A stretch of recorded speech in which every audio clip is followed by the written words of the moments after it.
আচ্ছা আপনি কয়টা আসন চান? আমার 100 আসন লাগবে। খালি 100 আসন না, সাথে প্রধানমন্ত্রী পদটাও লাগবে, একদম লিখিত দিতে হবে। আপনারা আগেই কইছিলাম এই মালটারে দলে নেন না, 1 নম্বরের পল্টি বাস। না, প্রধানমন্ত্রী তো পরের কথা, 30টা আসনের বেশি দেওয়া সম্ভব না। থাকলাম না আপনার জোটে, আমি একা 300 আসন নির্বাচন করব। তুই এক কাম কর, মহিলা আসন সহ 400 আসন নির্বাচন করে একদম জাতিসংঘের মহাসচিব হয়ে যা। 400 না হুজুর, ওই যদি 3টা আসন জিতে দেখাতে পারে, আমি আর এই দেশেই থাকবো না, ইন্ডিয়া চলে যাবো। गजब बेइज्जती है। আচ্ছা আপনার জোট থেকে বের হয়ে গেলেন কেন?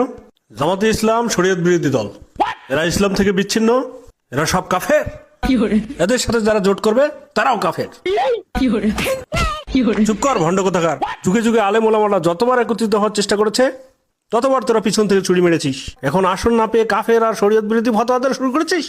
সুটিয়ে লাল করে দেবো, নোংরামি বার করে দেবো। প্লিজ আমাকে ক্ষমা করে দাও প্লিজ।